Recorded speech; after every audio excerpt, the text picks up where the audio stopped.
I'm Bad Brad Berkwitt from America, I'm Gord Deppe from Canada. and we welcome you to our show, Last Stop, the Twilight Zone show.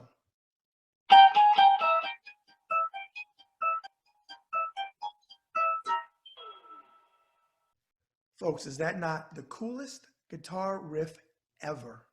One of the best TV show themes ever, too, I think. All right. Well, this is our third episode. Out of curiosity, are you still swooning over the Ann Serling interview that I did last week? That was so cool. I mean, anything to do with Rod. But you know what I took away from it, which I appreciated the most? That, well, she's nice and humble to start with, but that her dad was actually a funny guy, that he had a sense of humor. I love that. Hearing her funny story. You would never guess that from his persona. And that he liked to sing, that he would go around the house singing, Frank Sinatra tunes, and wanted to be a crooner in a way, I guess. Something I had no idea, which is always great, to find about the musical side of somebody that you always admired. Exactly. And I'll send you the link that we talked about when he played on the Jack Benny show, and he was actually very, very funny. I'll send it to you. Oh, I'd like to see that. Yeah, I'll send it to you. All right, folks. So let's get into the third episode of our show, Last Stop, the Twilight Zone show. And this week, I promise I'm going to give my number, because Gord last week said, hey, when I shut off, hey, you forgot to do your number. So today I will have my number up here. I got it sitting here right to the left. All right, so today, as I said, we're reviewing the third episode of the Twilight Zone that was called Mr. Denton on Doomsday, which aired October 16th, 1959. It starred Dan Duryea, Martin Landau, and Jeannie Cooper. It was another episode written by Rod Serling and directed by Alan Risner. Now I'm going to turn it over to Gord to talk about a synopsis and his likes and dislikes. All right, the synopsis. Well, this time Rod uses the classic Western, the Wild West, to sort of tell his story, which you can do. That's the great thing about Western. You can tell every story ever written in a Western. In this case, it's about a down-and-out gunslinger in a town who's abused by the local thugs because he's become an alcoholic.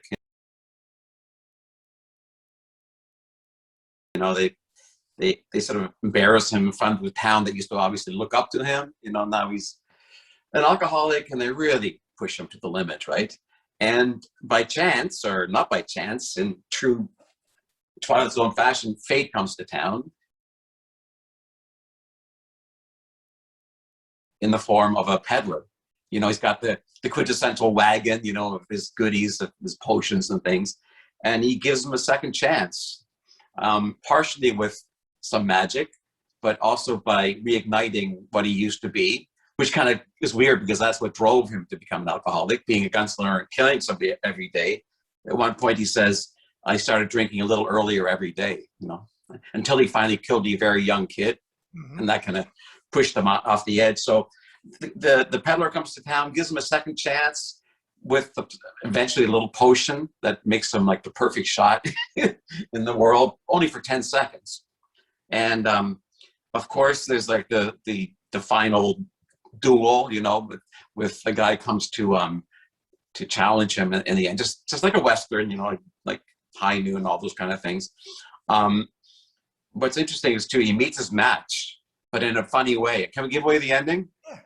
Yeah, and this character, doesn't he look like a young Lee Marvin? The actor, it's not Lee Marvin, but the guy. No, the actor's name, which I'm going to talk about in my trivia facts, his name is Doug McClure. But he looks so much like Lee Marvin. He always went on to do like Capaloo and stuff. Anyways, he comes in, he meets his match, and he's ready to take on anybody because he's got this magic potion. And just as he takes a swig, he turns around, and the other guy also has the potion. So they've obviously both met fate and been given this opportunity. But in true Rod, Rod again is cheering for, the good guy, even though he's an alcoholic, he has a bad past, but he's kind of the meek, he gets a chance to inherit the earth to come back and, get a second chance. They don't kill each other. They shoot each other in the hand. put each other out of commission, I think, forever. He'll never shoot again. Right. But because of this chance that fate gave him to prove himself in front of his pal, and he's a hero again. And he gets his dignity back, you know, which is great. Nice way to tie it up in the end. Nobody had to be killed, you know. So I really quite enjoyed this one. It's almost like so far he's doing a completely different setting in every episode. Beginning was sci-fi. The second one was more family, you know, almost friendly with kids. This one we're in a Western. So I like he's really exploring all the different realms to tell this story. You know, Rod was very creative that way. Okay. So for some trivia and for some facts, more facts on this one. It wasn't too much trivia that I found. But interesting, the lead character, Dan Duray, was actually born, he's born 1907, and we share a city that we lived in New York. I lived in White Plains, New York, and I was looking him up. He lived in White Plains, New York. I'm sure it was much different in his era than mine, but he died very, very young of cancer, 1968, the year that I was born. He was only 61 years old. Martin Landau, and it was interesting, you see how at the beginning he was a bully, and you know Rod was always for the underdog, and Martin Landau was more the bully than Doug McClure was at the beginning. And you noticed that he had him dressed in black, of course, because that's usually the good guy versus the bad guy. And Martin Landau, who was a very big actor, went on to play in Mission Impossible, 60 to 69 as Roland Hand. And he also, in a movie that Gord and I talked about, I think on one of the episodes, or no, actually when we were talking about this episode that we were going to do it next week, he was in a great movie with Gord's cousin that doesn't have an E on the last name, Johnny Depp, and Ed Wood and Martin Landau won an Oscar for playing Bela Lugosi, and he was great as Bela Lugosi because he had a line in there where he said, Hollywood doesn't give two F's about Bela, and he had that whole, you know, that accent. He had him down perfect, Bela. Yeah. And he was also one of your favorite Hitchcock movies, right? Obviously, North by Northwest. Oh, great movie, great movie. Great character in that. Don't you have the poster behind you, North by Northwest? No, I don't have that one. I have other Hitchcock movies, but not that one. Okay. They didn't have it. I would have it if they had it in the store. And another actress that was in it was Jeannie Cooper. And as soon as I saw her, she put me in the mindset of, I think, Miss Kitty from Gunsmoke, who's, I think that was the West. Yeah. Huge. But Jeannie Cooper, for American viewers, was huge on a daytime soap opera called The Young and the Restless, which has been out for years. I don't know if it's still on because I never really watched them, but I know it was huge. And she played Catherine Chancellor, and they had a Chandler, no, I think it was Chancellor. Is it Chandler or Chancellor? I'm not sure. Yeah. Her son is the actor Corbin Bernsen. Do you remember him? Oh, I didn't know that. That's very cool. Yeah, he was on LA Law and a lot of other stuff. Yeah, I recognized her eyes right away, even though there's a big gap in age. There was something about it. She looked like somebody from Star Trek, one of the actresses, and then later on I caught on that she was from a soap. Okay. Yeah. And who Gord mentioned at the end that he draws with and he drinks the elixir as well was Doug McClure. Now, Doug McClure is in one of my favorite children's movies called The Land Time Forgot from 1975. I was 7 years old. Oh, yeah. But are you, out of curiosity, Gord, are you a Simpsons fan? Yeah, I don't watch it religiously, but yeah, you know, I'm sure. Yeah. Well, for the Simpsons fans out here, here's a tie-in with Doug McClure.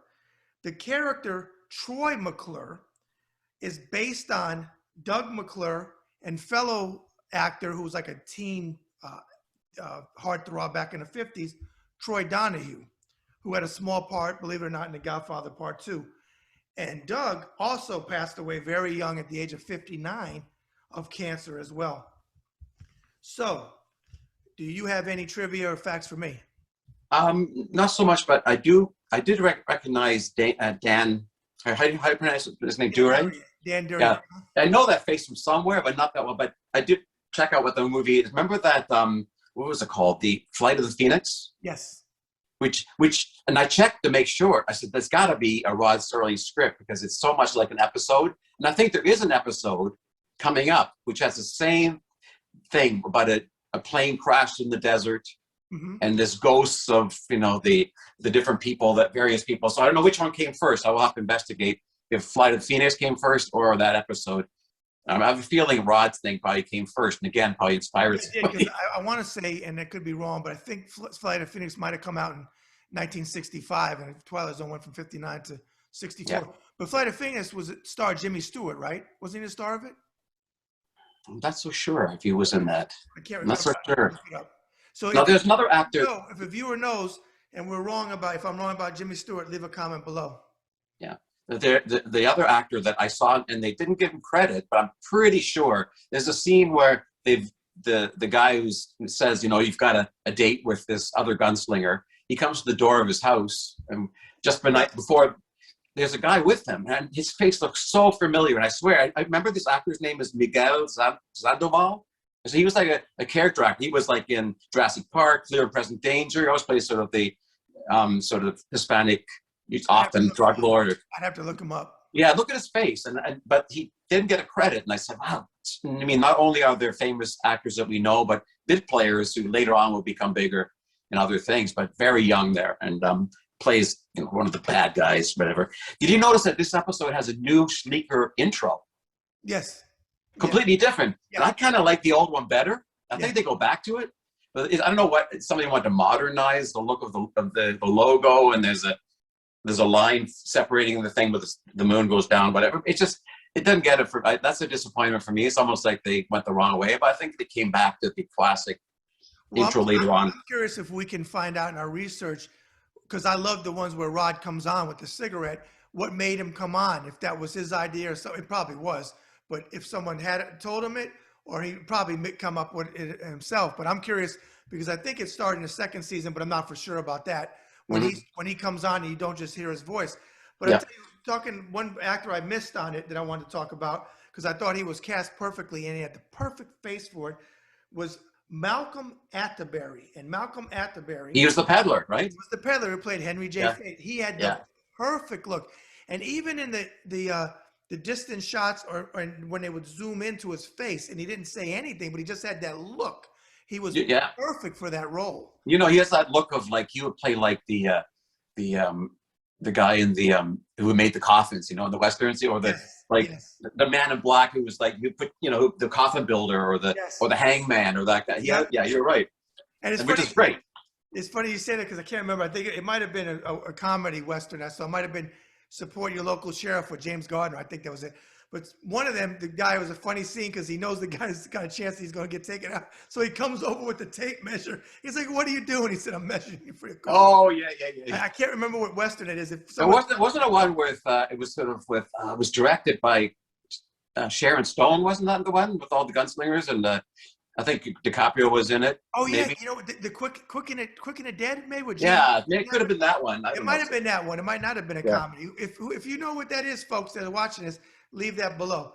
All right. So what I also liked about this one was I mean that Rod he's almost like old Roman like fables or theater, because Peddler, his name actually is Fate, Mr. Fate, right? And he's got the potions, and you've got the good guy and the hero and the anti-hero. So Rod doesn't shy away from the classic archetypes and the sort of the true tried and true old fable, like just set in a Western Wild West setting, and with a nice neat ending at the end, you know, the way it's fair, nobody gets killed, you know. But the Twilight Zone, like we found it in the last episode, is very forgiving with good people, you know. And even though they can be a little bad, you know, he obviously killed people as a gunslinger, but his heart is in the right place, and I'm sure alcoholism was something that not a lot of people tackled on TV shows back then, right? So he really brought it to the front here, and in a primetime show. Was it primetime then? I don't know, but show. It was. But did it in the setting of a Western, so you know the whole family sit down and learn something from this, like, you know, Uncle so-and-so. Going back to Ann Sterling's interview with me last week, remember what she said? He couldn't do the story on Emmett Till. They kept censoring him, so he came up with the brilliant idea. Actors may not be able to say that, but aliens can. That's brilliant. They can say things that were very, very touching. Because think about that time. You had I Love Lucy, and they had to sleep in separate beds. Ricky and Lucy, they slept in separate beds. Yeah. You know, so he tackled a very heavy subject in the context of a Western, and you know, again, Rod being clever. As always. All right, as I said, last week Gord got me because I shut off before I picked up my numbers. Again, I give Debbie credit for doing these. I'm going to send you an Etch-a-Sketch. I'll Huh? send you an extra sketch. You can just do it on the fly. No, you know what? You should. I had an etch a sketch when I was a kid. You should get an etch a sketch and hold it up and do the number one. That would be wicked cool because a lot of people are nostalgic. All You right. know what? You know what? This you might not be joking there because I found watching these shows, and I've watched more than just these three. I've rewatched like a couple of seasons now. Is that a lot of shows that I used to think were really good have not been as good as I remember them, and other ones that I forgot about or I didn't think much of as a child now really resonate with me. So it's great how things your perspective changes as you grow up, and these shows have different meaning to you. Well, that's what I told you about your first one. It's in your top three. Whereas everybody, I didn't really care for it the first several times I saw it when I was younger, but now I really appreciated it. Yeah. So, all right. So I don't remember who went last week first, but I'm gonna make you go first. What did you? Okay. Again, it's sort of I gave it a 6 because I think I said there's no bad shows. 5 is kind of medium ground, like last week, and they go up and above that. It's a little bit better than average. I remember it, but I think as we go along, that perspective may change a bit, but it sits nicely just above the center. Okay, now I'm gonna do the opposite of him this week. So I'm giving it Oh, a 4. I enjoyed it, but I thought it was a little bit predictable. Yeah. Way it was going. But I did like you said, that to go out the gate 3, sci-fi family western. So he's setting you up that he's defining my favorite word in the dictionary, diversity. I thought the acting was solid, but I thought it was a little bit predictable. But I did like how, if you know about Rod Serling, you know that he was showing too, not just a western, but the bully sense of it. That's why Martin Landau was in black, and he was, Doug McClure wasn't a bully. It was just that was what they did. Who could be the fastest gun? But Martin Landau was a bully. He belittled them. Doug McClure didn't do that with them. He came there to shoot and see who was the fastest. So that was probably the one disappointment that Landau really didn't get his just desserts. Really, that he said he got shot in the hand, but the guy at the end, his opponent, wasn't really a bad guy. They were both pawns in a game. Yes, Twilight Zone, they're both equally placed, and that's why they both get off easy. So exactly. I know what you're saying. Exactly. All right, folks, that's our third episode of Last Stop, The Twilight Zone. I want to thank everybody that's retweeted it, that's put it on Facebook.